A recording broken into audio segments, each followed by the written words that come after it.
Peux-tu imaginer une vie remplie de gloire et de controverses? C'est ainsi que fut la vie de Nasser El Sonbaty, l'un des bodybuilders les plus emblématiques et controversés de tous les temps. Des scandales au Mister Olympia, aux déclarations explosives sur l'utilisation de stéroïdes, Nasser n'a pas seulement laissé une marque dans le bodybuilding, mais aussi un héritage rempli de questions sans réponse qui l'ont conduit à sa fin tragique. Voici les moments les plus marquants de sa carrière et les controverses qui l'ont entouré jusqu'à son dernier souffle. Nasser est né le 15 octobre 1965 à Stuttgart, en Allemagne, dans une famille aux racines serbes et égyptiennes. Dès son jeune âge, il montra un grand intérêt pour le sport, mais ce n'est qu'à l'adolescence qu'il découvrit sa véritable passion pour le bodybuilding. Avec une détermination inébranlable et une éthique de travail impressionnante, Nasser commença à transformer son corps, se distinguant rapidement dans les compétitions locales. Son ascension dans le monde du bodybuilding fut fulgurante. En 1990, il fit ses débuts professionnels et, en peu de temps, devint une figure de proue sur la scène internationale du bodybuilding. Sa musculature impressionnante, combinée à une taille imposante de 1,80 m, le fit se démarquer de ses concurrents. La carrière de Nasser atteignit son apogée dans les années 90, où il se consacra comme l'un des principaux prétendants au titre de Mister Olympia. Sa participation à cette prestigieuse compétition fut pleine de moments marquants, mais aucun ne fut aussi controversé que celui de 1997. Cette année-là, Nasser affronta Dorian Yates, déjà 6 fois champion de Mister Olympia. Cet événement marqua le sommet de la rivalité entre Nasser et Dorian. Yates, le champion en titre, arriva à l'événement avec l'espoir de décrocher son 6e titre consécutif.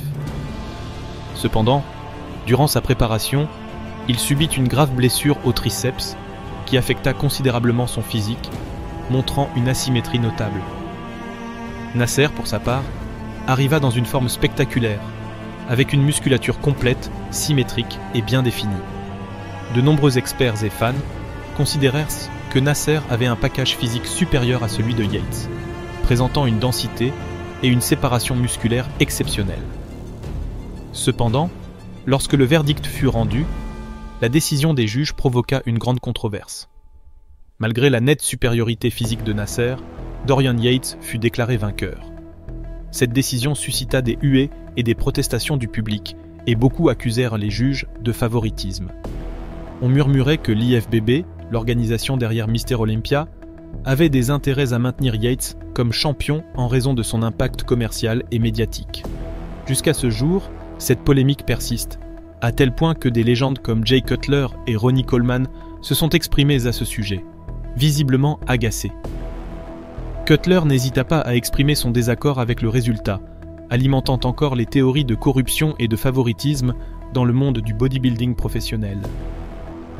Cette décision controversée est toujours débattue parmi les fans de bodybuilding et est considérée comme l'un des plus grands vols de l'histoire du Mister Olympia. Il ajouta qu'il avait battu un homme avec un ventre de femme enceinte de 6 mois. La polémique de 1997 ne se limita pas seulement aux résultats. Nasser critiqua également l'organisation de l'événement, soulignant les irrégularités dans la gestion des compétitions et suggérant un manque d'objectivité dans l'évaluation des bodybuilders. Ces déclarations le placèrent au centre d'un débat houleux sur l'intégrité du Mister Olympia. Il affirma que l'organisation avait donné la victoire à Dorian car ils ne voulèrent pas qu'il parte sur une défaite, puisque c'était son dernier Mister Olympia avant sa retraite. Bien que leur relation n'ait pas été excellente, Dorian admit, des années plus tard, que Nasser avait vraiment impressionné et qu'il avait été le plus proche de mettre fin à sa série, bien qu'il ajouta que Nasser était hypocrite, comme on dit en Angleterre. Après cela, au fil des années, les scores de Nasser continuèrent à baisser jusqu'à ce qu'il mette fin à sa carrière en 2005, sans avant avoir révélé les secrets les plus sombres, déclarant ce qui suit: « Les dirigeants de ce sport exigèrent des athlètes qu'ils soient dans une condition proche de la mort. » Dans le bodybuilding, il y a une grande quantité d'athlètes dépendants des drogues. Ce qui est le plus triste dans ce métier, c'est que 99% des bodybuilders professionnels doivent vendre de la drogue, travailler en tant que garde de sécurité ou faire autre chose pour subsister. C'est un sport dirigé par des hypocrites qui ne regardent que leurs propres intérêts. Nasser El Sonbaty fut l'une des rares figures du bodybuilding à parler ouvertement de l'utilisation de stéroïdes et d'autres substances dans le sport. Lors de multiples interviews, il révéla la réalité des compétitions, affirmant qu'il était impossible d'atteindre le sommet sans recourir à ces méthodes. Ces déclarations provoquèrent un grand émoi dans la communauté du bodybuilding, générant à la fois admiration et rejet, car il affirmait que tous ceux qui pratiquaient le bodybuilding professionnel utilisèrent des substances comme les anabolisants et les diurétiques, entre autres aides à la performance physique. Nasser détailla son propre régime d'utilisation de stéroïdes et d'autres médicaments, expliquant comment ceux-ci lui permettaient de maintenir sa taille et sa définition musculaire tout au long de sa carrière. Bien que beaucoup dans le monde du bodybuilding savaient que l'utilisation de ces substances était courante, peu avaient été aussi transparents à ce sujet que Nasser. Ces révélations contribuèrent à dévoiler la réalité de l'industrie et provoquèrent un débat sur l'éthique et les risques associés à l'utilisation de stéroïdes.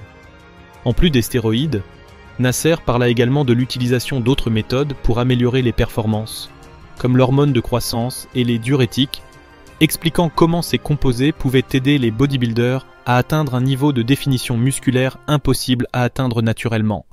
Ces déclarations attirèrent non seulement l'attention des médias, mais générèrent également un plus grand examen des pratiques dans le bodybuilding professionnel. Nasser était connu pour son caractère fort et sa disposition à dire ce qu'il pensait, quelle qu'en soit la conséquence. Ses opinions sur d'autres bodybuilders, entraîneurs et l'industrie en général firent de lui à la fois un héros et un méchant dans différents cercles. Malgré sa retraite des compétitions de bodybuilding et ses avertissements sur le danger des substances chimiques, Nasser continua à en faire usage pour ne pas laisser tomber son physique imposant, sans savoir que cela signerait son arrêt de mort. Le 20 mars 2013, le monde du bodybuilding fut secoué par la nouvelle du décès de Nasser El Sonbati, décédé chez lui en Égypte. Apparemment, en raison de complications liées à son usage prolongé de stéroïdes et d'autres médicaments, son décès a mis en lumière les dangers des substances qu'il avait utilisées tout au long de sa carrière. La perte de Nasser a laissé un vide dans le sport, nous rappelant les risques que beaucoup sont prêts à prendre pour atteindre la grandeur. La nouvelle de sa mort a choqué la communauté du bodybuilding. Beaucoup de ses collègues et admirateurs ont déploré la perte d'une figure aussi influente et talentueuse. En même temps, son décès a ravivé le débat sur les risques associés à l'utilisation de stéroïdes et d'autres substances dans le bodybuilding. Les circonstances de sa mort ont souligné la nécessité d'une approche plus sûre et éthique dans ce sport. Après sa mort, des rapports ont émergé indiquant que Nasser avait lutté contre des problèmes de santé pendant plusieurs années, notamment une insuffisance rénale et des problèmes cardiaques. Ces problèmes ont été exacerbés par son usage prolongé de stéroïdes et d'autres médicaments. La tragédie de son décès a servi de sombre rappel des dangers auxquels sont confrontés les bodybuilders professionnels. La vie de Nasser El Sonbati fut remplie de triomphes et de controverses, reflétant à la fois la gloire et l'obscurité du bodybuilding professionnel. Son héritage perdure non seulement par ses réalisations impressionnantes sur scène, mais aussi par son courage à parler des aspects les plus sombres du sport. Mais si Nasser te semble polémique, et que tu veux en savoir plus sur les moments les plus controversés de l'histoire du bodybuilding, tu dois regarder cette vidéo. Clique maintenant et découvre la vérité derrière les décisions les plus scandaleuses.